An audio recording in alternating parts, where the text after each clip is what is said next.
नमस्कार, आप देख रहे हैं भारत न्यूज 24 और मैं हूं आपके साथ वैशाली वर्मा। आइए नजर डालते हैं आज की बड़ी खबर पर। मंगलवार 1 जुलाई को blind, disabled and deaf people welfare society नाम की संस्था की पहल पर नेशनल डॉक्टर्स डे जोश के साथ मनाया गया। ये संस्था पिछले 34 सालों से मांडवी में ब्लाइंड, डिसेबल्ड, मेंटली रिटार्डेड और डेफ लोगों की मदद और उनके सेवा कार्यों के लिए लगातार काम कर रही। इस मौके पर संस्था के प्रेसिडेंट दिनेश भाई शाह ने कहा कि सफेद कोट पहने डॉक्टर एक ऐसी पर्सनैलिटी पावर है जो मरीज के चेहरे पर उम्मीद की किरण ला सकती है। एक डॉक्टर के लिए हर मरीज सिर्फ एक केस नहीं बल्कि एक जिम्मेदारी है जो अपने आराम से ज्यादा मरीज की सेहत को अहमियत देता है। दिनेश भाई शाह ने ऐसे सभी सम्मानित डॉक्टरों को नेशनल डॉक्टर्स डे की दिल से बधाई दी। आगे कहा कि डॉक्टर ही समाज के सेहत के सच्चे रक्षक हैं। संगठन के प्रेसिडेंट दिनेश भाई शाह, मिनिस्टर शांतिलाल भाई गड़ाता, ट्रेजरर प्रताप भाई चौथानी और स्पोर्ट्स प्रोजेक्ट के प्रोजेक्ट चेयरमैन कमलेश भाई पाठक ने आज मंगलवार को AIIMS हॉस्पिटल के एक्सपर्ट सर्जन और संगठन के पूर्व प्रेसिडेंट डॉक्टर कौशिक भाई शाह के साथ साथ संगठन के ट्रस्टी और आई डोनेशन प्रोजेक्ट के प्रोजेक्ट चेयरमैन डॉक्टर आदित्य भाई चंदना साहिब से उनके क्लिनिक में जाकर मुलाकात की। पानदान से उनका मुंह मीठा कराया, उन्हें रेशम ओढ़ाया। नशा मुक्ति अभियान के प्रणेता की लिखी किताब विहारणो वैभव भाग 6 भेंट की, उनका स्वागत किया और उनके अच्छे स्वास्थ्य की कामना की।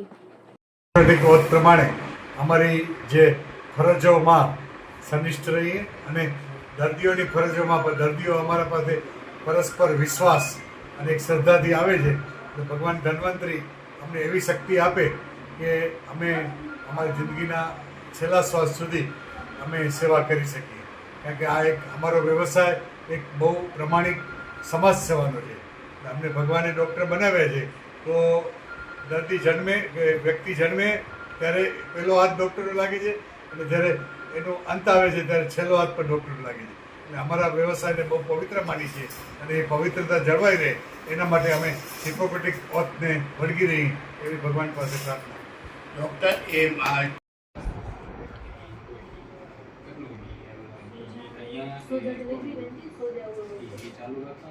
ઓકે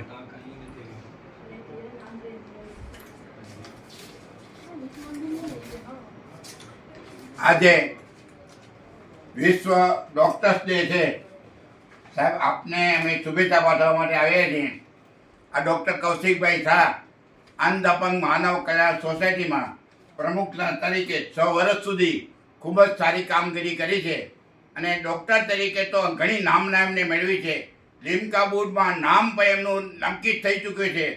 ડૉક્ટરની વાત કરીએ ને તો ડૉક્ટર એવી વ્યક્તિત્વ શક્તિ છે કે દર્દીના ચહેરા ઉપર આશાનું સ્મિત લાવી શકે છે, જેના માટે દરેક દર્દી માત્ર કેસ નથી પરંતુ એક જવાબદારી છે જે પોતાના આરામ કરતાં દર્દીના આરોગ્યને વધુ મહત્વ આપે છે। આપ સાહેબ દર્દીના આરોગ્યને વધુ મહત્વ આપો છો, આરામ ઓછું કરો છો। આવા તમામ આદરણીય ડૉક્ટર્સને રાષ્ટ્રીય ડૉક્ટર ડે નિમિત્તે હૃદયપૂર્વક નમન અને હાર્દિક શુભેચ્છા પાઠવું છું। સમાજના સ્વાસ્થ્યને સાચા રક્ષક તમામ ડૉક્ટર્સનો આભાર માની અને આ નિમિત્તે અભિનંદન પાઠવી હું આપનો વંદન કરું છું। જય જિનેન્દ્ર। તે નિમિત્તે મારા સૌ સાથીઓ અને અંધ અપંગ માનવ કલ્યાણ સોસાયટીના પ્રમુખ, સેક્રેટરી, ટ્રેઝરર આ બધાએ ભેગા થઈ અને મારું સન્માન કર્યું। હું એમનો ખૂબ ખૂબ આભાર માનું છું। આ સન્માન માત્ર હું એક પ્રતિક રૂપે મારું સન્માન છે, પણ આપણા સૌ ડૉક્ટર્સ મિત્રોનું સન્માન છે। અંધ અપંગ માનવ કલ્યાણ સોસાયટી જે પોલિયો કરેક્શન અપંગોને ફરીથી આપણી સોસાયટી વચ્ચે કેમ લાવી શકાય, વિકલાંગને કેમ દોડતા કરી શકાય, કેમ કમાતા કરી શકાય, એનું એક બહુ મોટું કામ અંધ અપંગ માનવ કલ્યાણ સોસાયટી કરી રહી છે અને એમાં ડૉક્ટર્સનો જે સૌથી મોટો સપોર્ટ છે પોલિયો કરેક્શન સર્જરીઝ। આજ સુધી લગભગ 2000થી વધારે પોલિયો કરેક્શન સર્જરીઝ અંધ અપંગ માનવ કલ્યાણ સોસાયટી કરાવી ચૂકી છે। Thank you.